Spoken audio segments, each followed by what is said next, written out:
Hello friends, आपका स्वागत है आपके चैनल में। मैं हूं आपका दोस्त, मित्र, मेंटोर, टीचर, व्हाटएवर यू से। ओके, तो आज हम स्टार्ट करेंगे क्लास 9th का रैशनलाइजेशन, जो कि एक नंबर सिस्टम का ही पार्ट है। ठीक है, इसके बाद एक सिर्फ टॉपिक बचेगी, वो है एक्सपोनेंट एंड पार्ट्स की। ठीक है, जो एक्सपोनेंट्स एंड पार्ट हैं वो भी नंबर एंड सिस्टम में ही आते हैं, तो उनको भी हम कवर अप करेंगे। पहले के रैशनलाइजेशन है जो कम से कम 2 या 3 पार्ट में तो जाना चाहिए। ठीक है, वैसे हम कोशिश करेंगे कि ठीक ठाक क्वेश्चन कराए जाएं, आज भी कराए जाएं और कल भी कराए जाएंगे। ठीक है, तो इस सेशन में हम रैशनलाइजेशन समझेंगे कि पहले रैशनलाइजेशन होता क्या है, उस पर बेस्ड कुछ क्वेश्चंस भी करेंगे। ठीक है, ठीक ठाक क्वेश्चंस करेंगे। तो पहले रैशनलाइजेशन समझते हैं होता क्या है। तो देखिए, जितने भी इरैशनल नंबर्स होते हैं, जो भी irrational number, when the irrational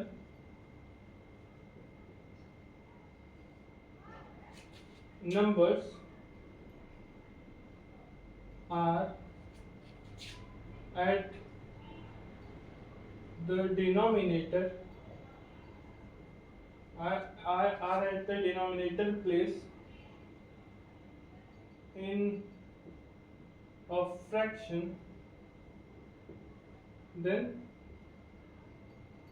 we have to make it simple. Then we have to make it simple. That's why the process which we use to make it simple is known as rationalization.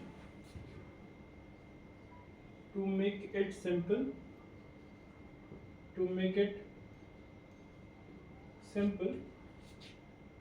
we use the process of rationalization.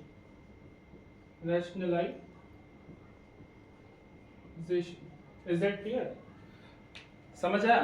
तो rationalisation क्या होता है कि जब कोई एक irrational number हो, कोई भी irrational numbers are at the denominator place in a fraction, then we have to make it simple. To make it simple, we use the process of rationalization.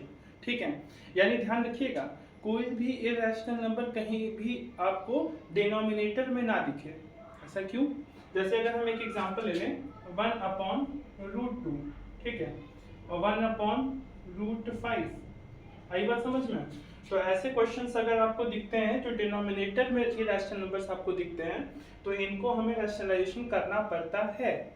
और क्यों करना पड़ता है सर?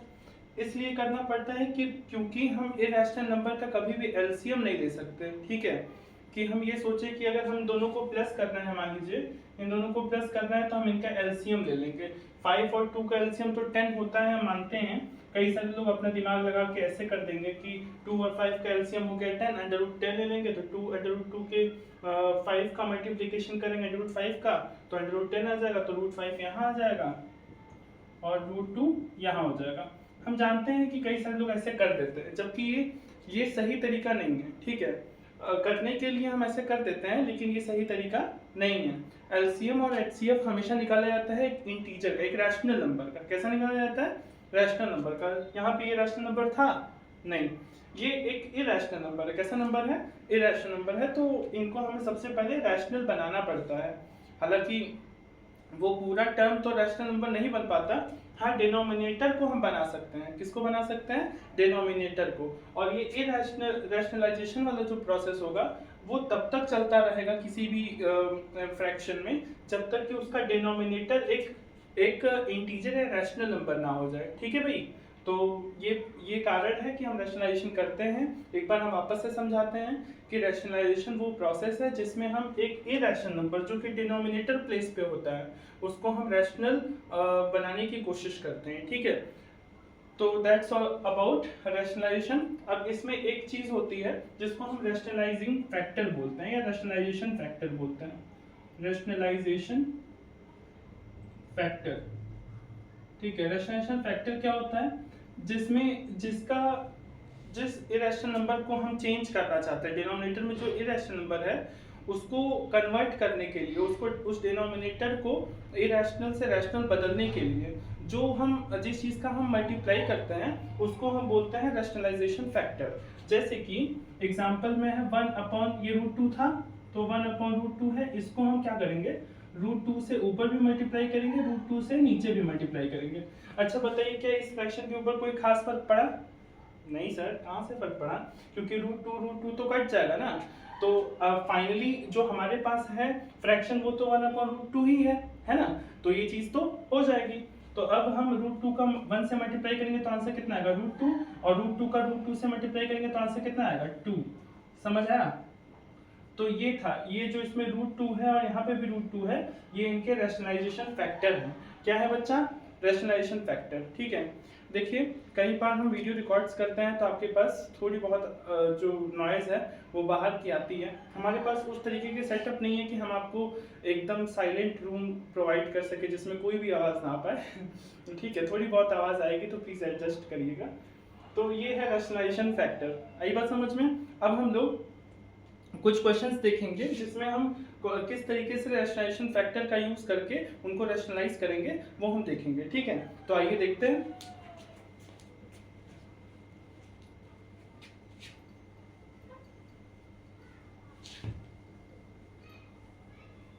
तो चलिए फिर करते हैं हम किस तरीके से कुछ क्वेश्चन को हम रैशनलाइज करेंगे ना।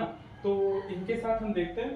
पहले तो आपने देखा हम 1/√2 को और 1/√5 को कैसे करें, तो उसको आपने देखा।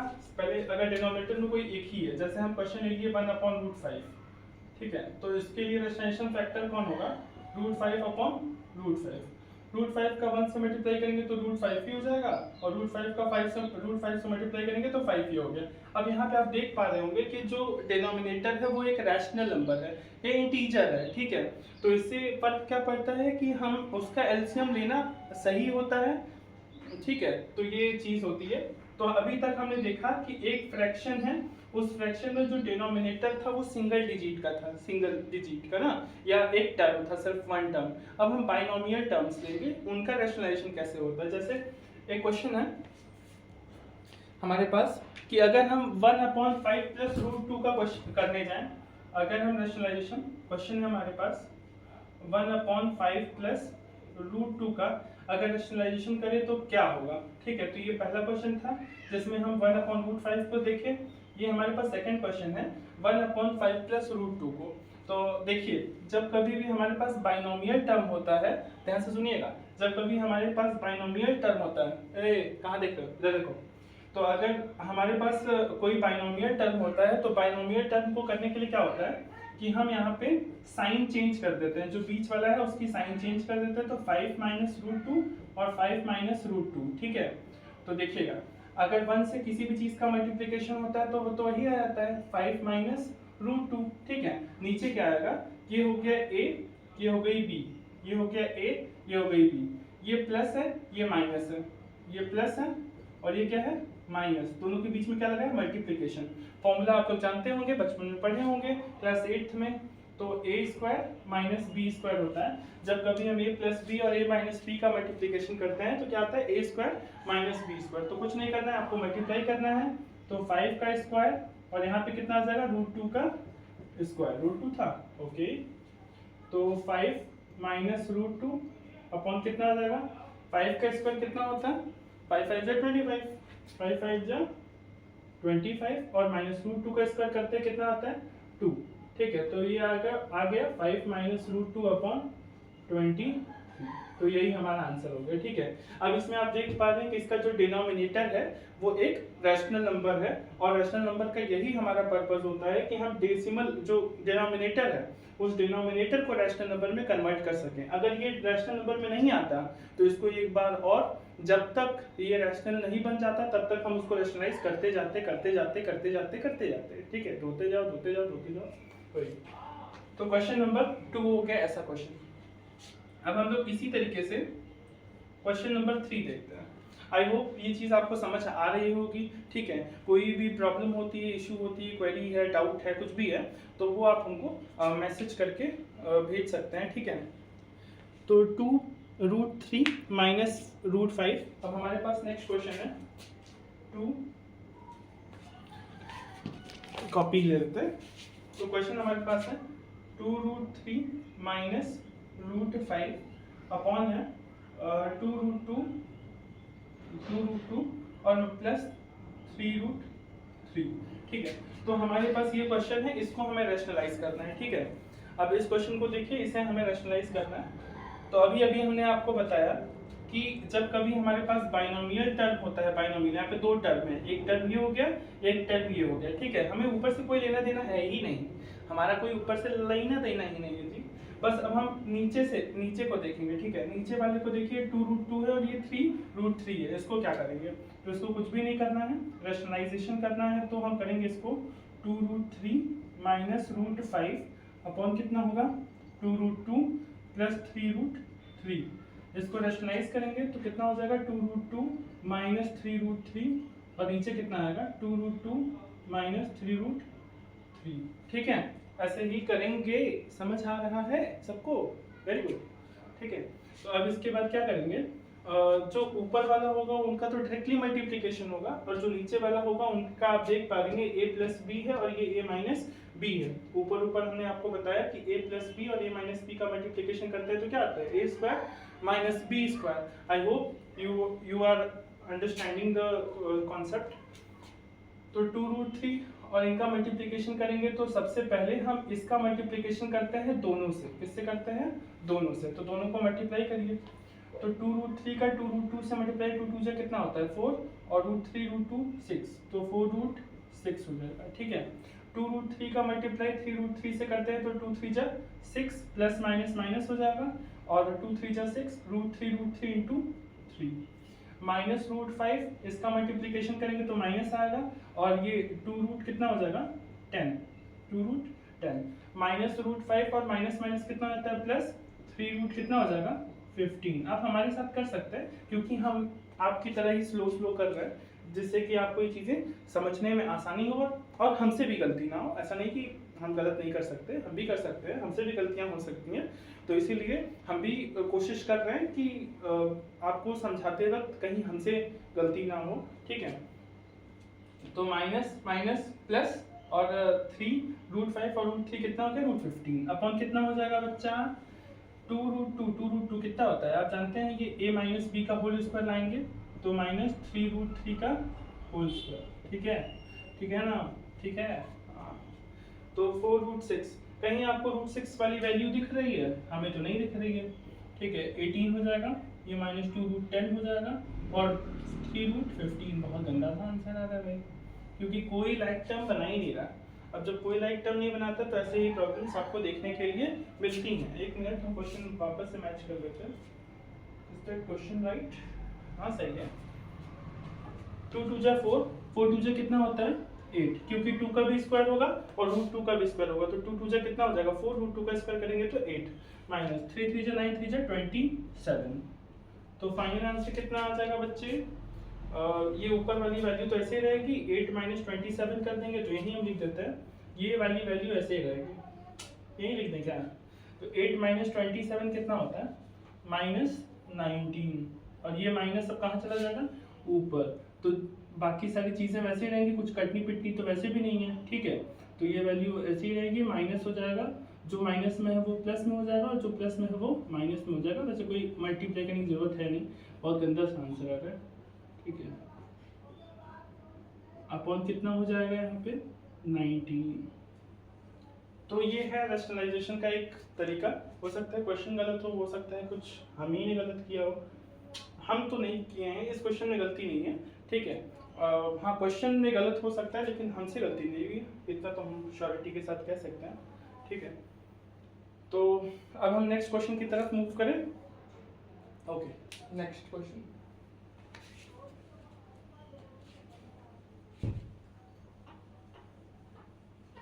आपके जो पार्ट्स चल रहे हैं वो थोड़े बड़े बड़े क्लासेस चलेंगे, क्योंकि अब जो क्वेश्चन हैं उनको करने और समझाने के लिए हमको टाइमिंग चाहिए ना। तो ये जो लेक्चर्स होंगे वो 30 मिनट्स के आसपास के लगभग बनेंगे, 30 मिनट्स 40 मिनट्स।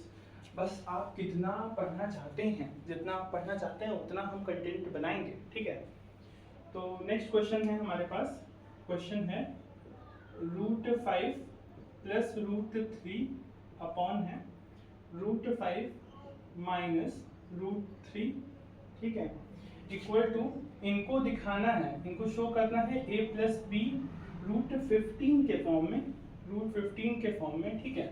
और इसमें a की वैल्यू और b की वैल्यू फाइंड करनी है। किसकी वैल्यू फाइंड करनी है?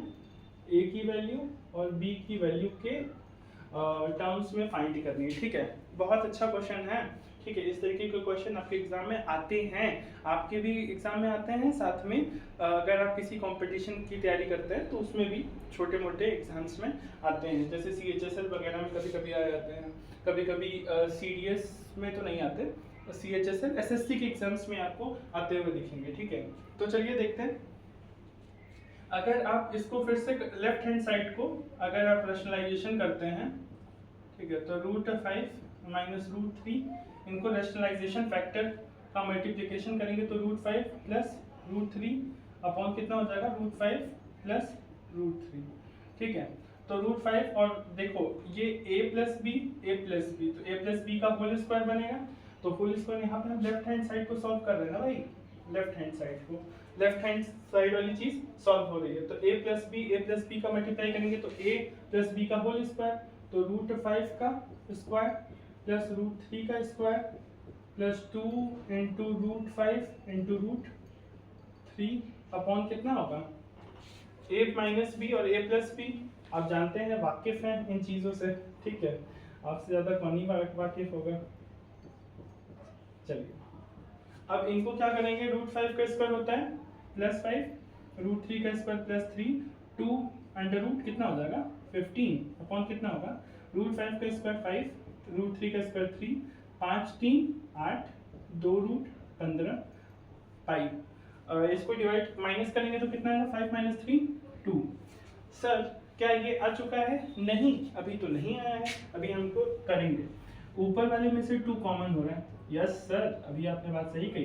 तो 8 और 2 में से कॉमन क्या होगा? 2, और यहाँ पे बचेगा 4 और यहाँ पे बचेगा रूट 15, और इसको हम डिवाइड करेंगे, किससे डिवाइड करेंगे भाई? इसको हम डिवाइड करेंगे 2 से, तो 2 से 2 क्या हो जाएगा? कट जाएगा। आंसर कितना आएगा? 4 प्लस रूट 15। समझ आया? समझ आई बात? Very good. तो अब देखो, अब हम इससे कंपेयर करते हैं। हमारे पास आंसर क्या है? 4 plus root 15 is equal to a plus B root 15। ध्यान से देखिएगा, ये जो a है वो एक रैशनल पार्ट है। कौन सा पार्ट है? रैशनल। तो रैशनल का रैशनल से कंपैरिजन होगा कि नहीं? और b रूट 15 जो कि एक इरेशनल पार्ट है, उसका हम कंपैरिजन किससे करेंगे? अंडर रूट 15 से। तो a की वैल्यू कितनी आएगी? 4, और b की वैल्यू कितनी आएगी? मतलब हम करके दिखा देते हैं आपको। b रूट 15 की वैल्यू किससे कंपेयर करनी है? अंडर रूट 15 से ना। तो ये रूट 15 तो कट जाएगा, b की वैल्यू कितनी आएगी? 1, ठीक है। तो ये हो गया, a की वैल्यू आ गई 4, b की वैल्यू आ गई 1। क्या ये क्वेश्चन आपको समझ में आ रहे हैं? अरे आ रही हैं कि नहीं? तो स्क्रीनशॉट लीजिए फटाफट, ये अच्छा क्वेश्चन था आपके लिए, ठीक है। इस तरीके के क्वेश्चन आपके एग्जाम में आते हैं, दिखते हैं, ठीक है।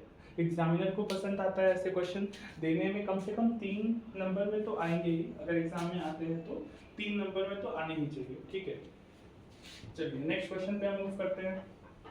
बहुत बड़ी वीडियो बन जाएगी, अपलोड करने में हालत खराब हो जाएगी, ठीक है। आप इन वीडियोस को आप लैपटॉप पे भी देख सकते हैं, ठीक है। लैपटॉप पे या फिर फ़ोन में देखेंगे तो उतनी हाई क्वालिटी में तो नहीं आएगा, लेकिन आप लैपटॉप वगैरह पे देखेंगे तो ये 2160p में तो आएगा ही, ठीक है। उतना हमको पता नहीं टेक्नोलॉजी के बारे में, बट 2160p में लगभग आएगा, क्योंकि ये 4K अल्ट्रा HD में चल रहा है क्वेश्चन, ठीक है। चलिए नेक्स्ट है, इनको सिंप्लीफाई करना है हमारे पास। सर ये जो क्वेश्चन है इसको सिंप्लीफाई करना है, ठीक है। सिंप्लीफाई करना है, सिंप्लीफाई। तो क्वेश्चन है under root 5 plus 2 upon under root 5 minus 2 plus 2 है। प्लस होगा तो कट नहीं जाएगा, माइनस होना चाहिए, माइनस हम कर देते हैं, पता नहीं गलत हो गया होगा शायद। माइनस रूट 5 प्लस 2 अपॉन कितना हो जाएगा? Root 5 minus 2। भाई बहुत सोफिस्टिकेटेड चीज लग रही है। कर लें क्या, यहाँ पे माइनस कर देते हैं, यहाँ पे प्लस कर देते हैं, ठीक है। अब देखिए इस तरह के क्वेश्चन को हमें सिंप्लीफाई करना है। और पता नहीं क्या है, क्योंकि इधर थोड़ा सा गड़बड़ हो गया था तो हम ऐसे ही कर लिए। आइए देखते हैं इस क्वेश्चन को आसानी से किया जा सकता है। आप देखिए ध्यान से पहले, हम ऐसे डायरेक्टली इनको प्लस माइनस नहीं कर देंगे, ठीक है। प्लस माइनस का अभी हम आपको रूल बताएं कि जब तक नीचे आपको फ्रैक्शन में, किसी भी फ्रैक्शन में एक भी इरेशनल नंबर अगर दिखा तो उसको हम पहले रैशनलाइज करते हैं। क्या करते हैं? Rationalize. We have to rationalize it both the terms, ठीक है। तो √5 - 2 अपॉन कितना आएगा? √5 + 2। इसको रैशनलाइज करेंगे कितना आएगा? √5 - 2 और नीचे कितना आएगा? √5 - 2, ठीक है। माइनस √5 + 2, नीचे कितना आएगा? √5 - 2। इसको भी रैशनलाइज करेंगे तो √5 + 2, नीचे कितना आएगा? √5 + 2। बच्चों को समझ में आ रहा है? अरे बोलो जी सर। आ जाओ बेटा, आ जाओ यहाँ, बाहर निकलो बताते तुम्हें, ठीक है। समझ आ रहा ना? ठीक है, तो बोल दिया करो, नहीं समझ आया करो। चलो देखो, तो देखो ऐसे करेंगे, इनको हम पहले एक साथ ले लेते हैं, ठीक है। अब देखिए कि a है -b, a - b, a + b, a + b। यहाँ पे a + b यानी a + b का होल स्क्वायर, a - b और a + b यानी a² - b², ठीक है। चलिए देखिए, अब a - b √5 - 2 का क्या हो जाएगा? होल स्क्वायर, नीचे क्या आएगा? √5 का स्क्वायर माइनस √2 का स्क्वायर माइनस √5 + 2 का होल स्क्वायर अपॉन कितना आएगा? √5 का स्क्वायर माइनस √2 का स्क्वायर, ठीक है। ओ भाई साहब, ये तो बड़ा सिंपल हो गया। √5 का स्क्वायर करेंगे कितना आएगा? 5 और माइनस +4 माइनस 2 × 2 = 4, 4√5 अपॉन ये देखिए 5 - 2, ठीक है। ओह सॉरी, यहाँ पे तो √2 नहीं है भाई, ये 2 है सर, ठीक है। कहीं कहाँ से स्टार्ट हुई गलती? सही है, सब सही है ना? ठीक है। तो अब 5 2 × 2 = कितना होता है? 4 माइनस ये कितना हो जाएगा? 5 + 4 और प्लस 4√5 अपॉन कितना होगा? 5 - 4। तो ये कितना आएगा बच्चे? 9 - 4√5 माइनस 9 + 4√5। देखिए क्या ये सही है? और यहाँ तक स्टेप में कोई प्रॉब्लम है? अब देखो बच्चे गलती क्या करते हैं, तो वो क्या करते हैं कि माइनस तो कर दिया, यहाँ पे माइनस लगा था, यहाँ पे माइनस लगा था, सब स्टेप सही करते गए, ठीक है। गलती कहाँ हो गई? यहाँ पे ब्रैकेट ना लगाने से। अगर ये ब्रैकेट आप नहीं लगाते हो ना तो बहुत झोल होता है। क्या झोल होता है? देखो, अगर आप ये माइनस का मल्टीप्लाई यहाँ ब्रैकेट नहीं लगाए तो इस माइनस का मल्टीप्लिकेशन जो है वो सिर्फ 9 के साथ हो रहा है, 9 के साथ ना। और एक्चुअल में होता किससे है? इस माइनस का मल्टीप्लिकेशन पूरी वैल्यू से हो रहा है। तो इसका मतलब ये माइनस 9 के साथ भी है और ये प्लस से ये माइनस हो जाएगा, क्योंकि इस माइनस का मल्टीप्लिकेशन दोनों के साथ था। Is that clear? समझ आया? ठीक है। तो अब 9 से 9 क्या हो जाएगा? कट जाएगा। -4√5 -4√5 कितना हो जाएगा? -8√5। आई hope you got this. Okay, अब इसके बाद के जो भी क्वेश्चंस होंगे वो नेक्स्ट सेशन में होंगे, नेक्स्ट पार्ट में किए जाएंगे। तो ये रैशनलाइजेशन ऐसे किया जाता है। बहुत अच्छे सिंपल क्वेश्चन दिए गए हैं इसमें।